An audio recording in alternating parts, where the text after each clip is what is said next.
Hi everyone, Tina and Dina here. Today we're going to discuss a topic that is quite common nowadays. And it's something that's not new to us because we see it all the time at Neomed. And that is that long haulers disease that a lot of people experience once they've had a severe viral infection. Even like a pneumonia or just a very bad cold. They just, they seem to take a very long time to recover afterwards.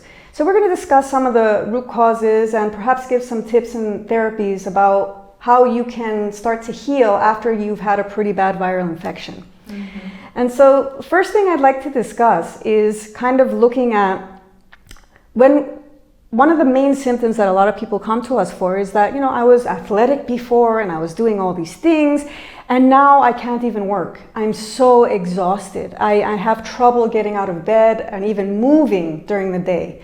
So this chronic fatigue is something that we see after someone's had a pretty bad viral infection. Absolutely. And before you continue, Tina, I would like to add to this.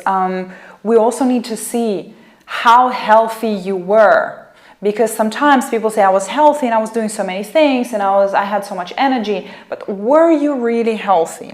Very good point. Yeah, because maybe you were to a degree, and then this viral infection was the last straw that basically broke the camel's back. Mm-hmm. So we need to see what kind of diet you had before, if you live in a place that is clean, if you breathe clean air, if you have mold in your house, if you have any other things that could be potentially contributing to you not feeling so great now. Yeah, and a lot of people will say, I was an athlete before. Yeah. I was doing so many things. I was training to be an athlete, and now this thing completely destroyed me. And the thing is, though, okay, you were an athlete, but were you eating properly? Did you get enough nutrient density in your diet? Did you get enough nutrient support to accommodate all that activity?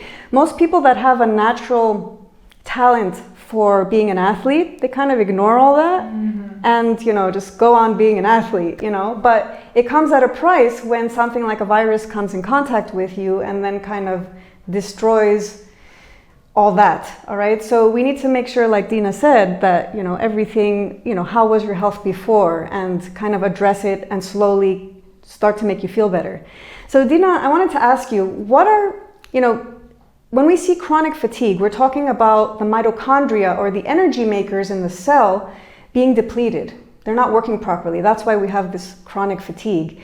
What are some of the therapies that we do here that can help with this? So, number one therapy for mitochondria and for this chronic fatigue is our IHHT, interval hypoxic-hyperoxic training. It's a therapy that imitates the athlete training in the mountains, when the athletes go to the mountains, come down, go again to the mountains, come down. So they experience this hypoxic environment when there is not enough oxygen in the air, and hyperoxic environment when they come down and suddenly they have much more oxygen.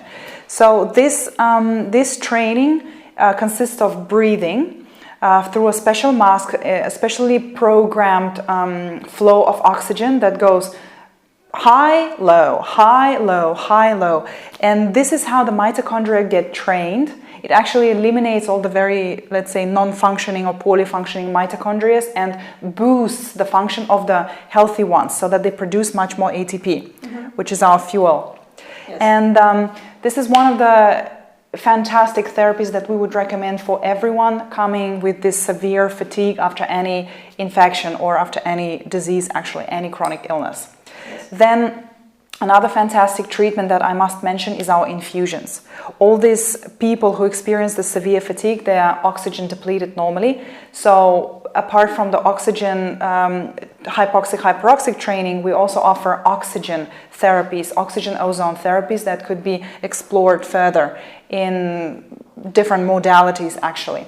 Then we have infusions, nutrient infusions, different infusions for boosting your vitamin load, for boosting your mineral load, and for actually modulating your immune system. So if your immune system is in its hyper state, that it needs to be actually brought a little bit down because you are experiencing cytokine storm and it needs to come down, then those infusions will modulate it. If your immune system is functioning at a very low level, it needs to be brought up.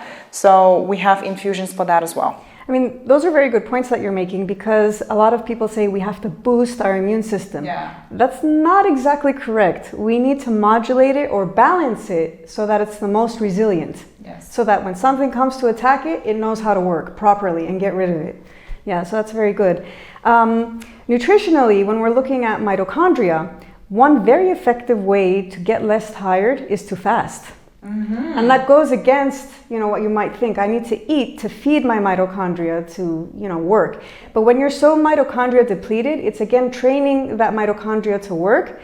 So fasting is a great way to do this. Now, if you're not used to fasting, I wouldn't just, not eat for 4 days. That's not the way to do it. Okay, so you can try something called intermittent fasting.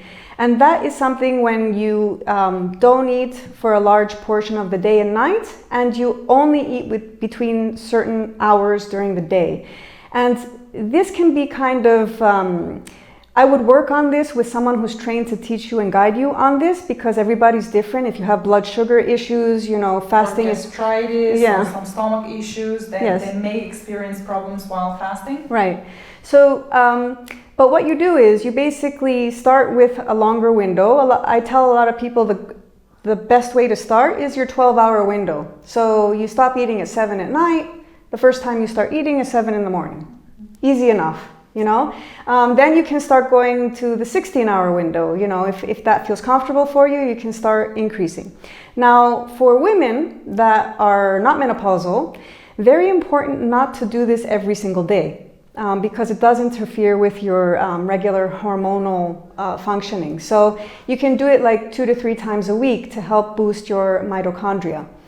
And then when it comes to eating, definitely just getting rid of anything that's going to cause sludge in your body. So anything that's going to cause inflammation, we want to take out. So too many grains or too sugar, conventional dairy, processed foods.